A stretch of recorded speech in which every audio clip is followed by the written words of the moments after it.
ایک ایک آتنکوادی نے مسلمانوں پر اتنا ظلم کیا تھا، اتنا ستم کیا تھا کہ آج تمہیں ننگا کر کے اگر آگ کے اوپر لٹا دیا جائے تو بولو تمہاری باڈی کا کیا حال ہوگا، تمہارے جسم کی چمڑی کیسی پگھلے گی، تمہیں دودھ یاد آ جائے گا، دن میں تارے نظر آئیں گے، برداشت نہیں کر پاؤ گے۔ لیکن ان مسلمانوں کو، نبی کے دیوانوں کو، ان کی کمی کیا تھی؟ وہ لا الہ الا اللہ پڑھتے تھے۔ ان کی کمی کیا تھی؟ وہ شراب کو جائز نہیں کہتے تھے۔ ان کی کمی کیا تھی؟ وہ یہ کہتے تھے کہ نئی لڑکیوں کو زندہ قبر میں دفن مت کرو، بس یہی پیغام تھا۔ وہ کیا کہتے تھے؟ شراب مت پیو، یہی ان کا پیغام تھا۔ وہ کیا کہتے تھے؟ غریبوں کا حق ادا کرو، یہی ان کا پیغام تھا۔ تو ان مسلمانوں کو اتنا مارا گیا، اتنا مارا گیا، اتنا مارا گیا کہ مسلمان اپنا وطن چھوڑ کر حبشہ چلے گئے۔ حبشہ ایک کنٹری ہوا کرتی ہے، حبشہ ایک ملک کا نام ہے جو افریقہ کی دھرتی پر بستا ہے، بر اعظم افریقہ میں ہے۔ اللہ اکبر کبیرہ، یہ مسلمان اپنا وطن چھوڑ کر وہاں چلے گئے۔ اتنا مارا تھا مکہ کے آتنکوادیوں نے،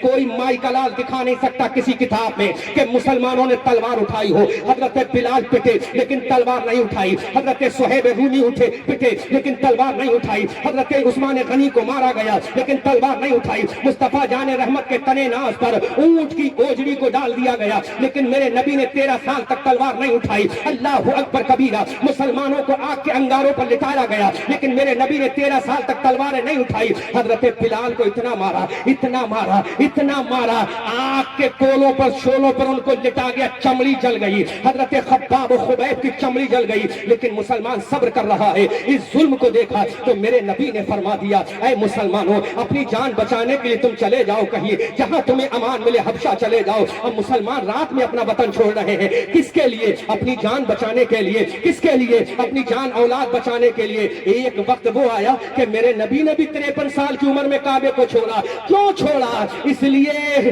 تاکہ یہاں ظلم ہونا بند ہو جائے۔ اب مسلمانوں غور تو کرو، پھر بھی ہم سے ہی کہا جاتا ہے کہ مسلمان وطن کا غدار ہے۔ پیغمبر رو رہے ہیں، پیغمبر اشکبار ہیں، آنکھوں سے اشک جاری ہے پیغمبر کے، اور ارشاد فرماتے ہیں، اے کعبے میں تجھے کبھی نہ چھوڑتا۔ اللہ اکبر کبیرہ، 13 سال تک مسلمان پٹتے رہے، 13 سال تک مسلمانوں کا خون بہتا رہا، 13 سال تک مسلمانوں کی چمڑیاں ادھیڑی جاتی رہی، 13 سال تک مسلمانوں کو مکہ کے ایک ایک آتنکوادی نے چھوڑا نہیں تھا، کھانا بند کر دیا۔ 3 سال تک پہاڑ کے غار میں، پہاڑ کی ایک گفا میں 3 سال تک مسلمانوں کا سوشل بائیکاٹ کر کے اس غار میں بند کر دیا، اس گفا میں بند کر دیا۔ بولو مسلمانوں نے کون سی تلوار اٹھائی؟ بولو پیغمبر نے کون سی تلوار اٹھائی؟ اب میں دوسرا رخ بتا رہا ہوں۔ اب میرے پیغمبر مکہ کو چھوڑ کر 53 سال کی عمر میں خوشی خوشی تو نہیں گئے ہوں گے، ہنستے مسکراتے تو نہیں گئے ہوں گے۔ اب میرے نبی 53 سال کی عمر میں جب مکہ چھوڑ کر مدینہ چلے گئے، ارے آتنکوادیوں، تب تو تمہیں سکون آ جانا چاہیے تھا۔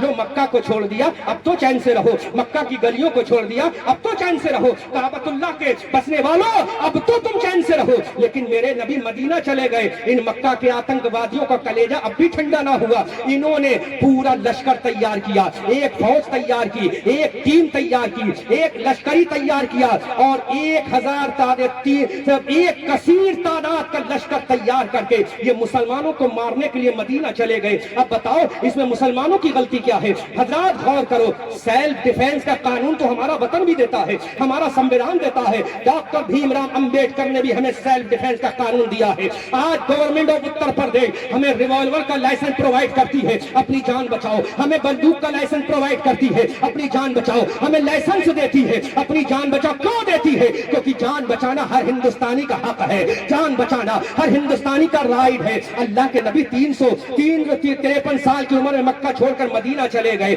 لیکن ان آتنکوادیوں کو اب بھی چین نہ پڑا، وہاں لشکر لے کے چلے گئے، فوج لے کے چلے گئے۔ اللہ کے نبی صلی اللہ علیہ وسلم نے جب دیکھا کہ ابھی آتنکوادی لشکر لے کر آ گئے تو میرے نبی نے فرمایا، ارے میں نے مکہ چھوڑ دیا، اب تم کیوں آئے ہو؟ اب تو چین سے رہنے دو مسلمانوں کو۔ نہیں صاحب، اب بھی آتنکوادیوں نے چین سے نہیں رہنے دیا مسلمانوں کو۔ اب میرے بھائیوں، پڑھے لکھے لوگوں، سیاستدانوں، حکمرانوں، اب میں آپ کو ہاتھ جوڑ کر یہ پیغام دیتا ہوں، اب بولو اگر آپ کے اوپر کوئی حملہ کرے گا تو آپ کیا کرو گے؟ آپ پہلے تو اپنا وطن چھوڑ دو گے کہ ہو سکتا ہے اب ہم بچ جائیں، اپنا شہر چھوڑ دو گے، ہو سکتا ہے اب ہم بچ جائیں، اپنا گاؤں چھوڑ دو گے، ہو سکتا ہے اب ہم بچ جائیں، لیکن پھر بھی دشمن نہ مانے، پھر بھی آتنکوادی نہ مانے، اب بولو تم کیا کرو گے؟ تو ہمارا قانون یہ کہتا ہے، ہمارا سنویدھان یہ کہتا ہے، ہندوستان کا ایکٹ یہ کہتا ہے، اب اپنی جان کی حفاظت کرو، چاہے جیسے کرو، اپنی جان کی حفاظت کرو۔